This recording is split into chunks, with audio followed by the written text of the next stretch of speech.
Annabi garkuwane, iyayen Annabi garkuwane.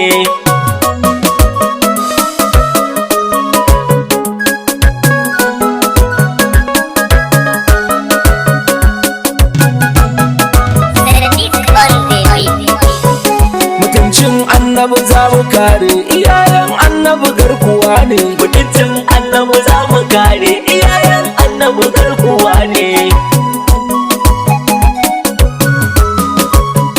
Da sunan wanda ya kagi raina Muhaiminu sarki kalikinmu. Mutuncin Annabi za mu kare. Ka zo da kasidar shugabana Rasulu Nabiyu majinginarmu. Iyayen Annabi garkuwane. Akan wani raddi ko kashedi ga wawayen da suke cikinmu. Mutuncin Annabi za mu kare. Suna da'awar san shugaba wai suna yi masa ƙarya zamaninmu. Mutuncin Annabi za mu kare, iyayen Annabi garkuwane. Tabaraka ɗinka yawan salatai ga Amjadu Mahi shugabanmu. Ciki a saka da dukan sharifai jinin madani ya faɗumarmu.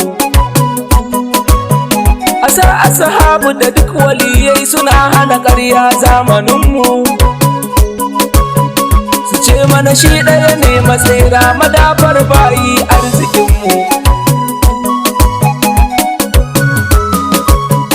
Ina wani rai ko hankali wai da zai bi tafarkin masu kinku. Mutuncin Annabi za mu kare. Iyayen Annabi kun fi kowa, ina buga raddin masu kinku. Iyayen Annabi garkuwane. Ina roƙon Rabbul Bariya ya sani a inda ya adana ku. Mutuncin Annabi za mu kare.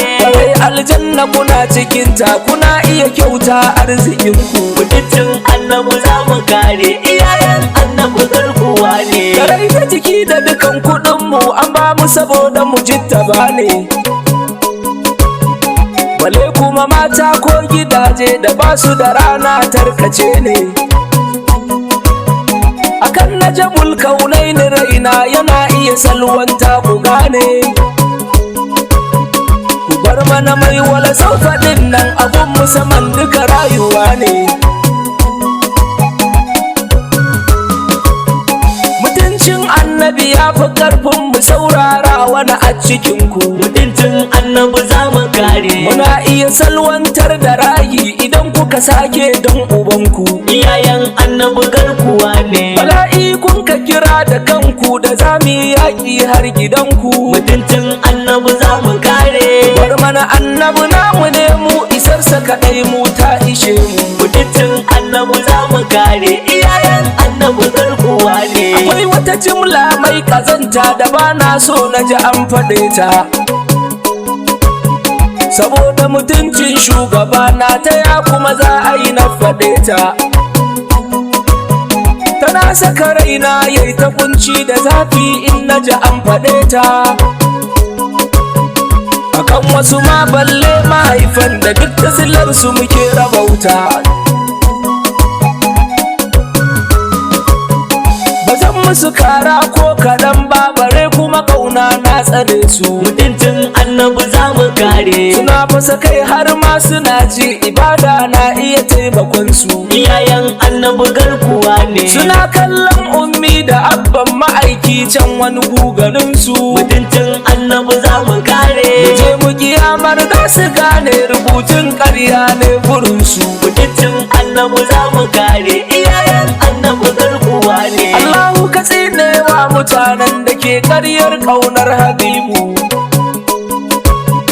Suna da'awar sunna ta ƙarya su kafirta musu ba mu aibu. Su ce mana 'yan bid'a da shirka saboda muna ƙaunar Najibu. Abin ya taƙaita a kanmu amma ku ƙyale kar ku taɓo na rabu. Mutuncin Annabi ya fi komai abuna ma har ya fi sallah. Mutuncin Annabi za mu kare. Bare kuma zakka ko ibadar da bawa ke iya yi wa Allah. Iyayen Annabi garkuwane. Ba zan rike sunnar kamfani ba na kyale wanda ya zo da Allah. Mutuncin Annabi za mu kare. Bidul kaunu nake bayani da shi ya kaɗaita ya gane Allah. Mutuncin Annabi za mu kare. Iyayen Annabi garkuwane. A ran da mutum ke nafsi nafsi ana bisa halin firgici ne. Ya mace ta tsaya a rannan kuɗi ko 'ya'ya tarkace ne. Ibada ba ta tsayar da komai da nafsu da nafsi duk guda ne. A ranar Annabi zai buruzi ya sai da awaye duk ku gane.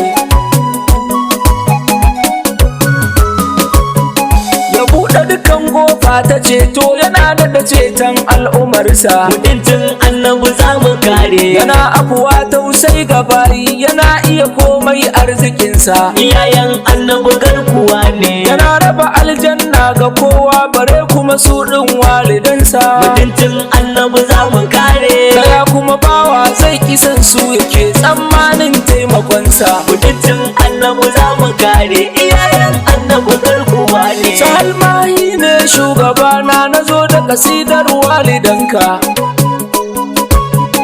Ina ƙaunar su a zuciyata, ka yi mini shaida dan isarka. Ina kuma kyamar duk aƙidar da raini zai bi cikin isarka.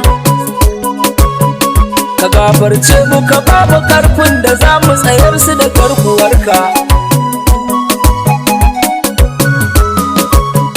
Salamullahi alaika mahi zunubu da ke iya rusa shirka. Mutuncin Annabi za mu kare. Salamullahi alaika nuru zalami ka yi mana taimakonka. Iyayen Annabi garkuwa ne. Salamullahi alaika hadi ka yarda da musan babaginka. Mutuncin Annabi za mu kare. Ka cewa halitta ka amince da nisa halinka da ke yabanka. Mutuncin Annabi za mu kare. Iyayen Annabi garkuwa ne. Mutuncin Annabi za mu kare. Iyayen Annabi garkuwa ne. Mutuncin Annabi za mu kare. Iyayen Annabi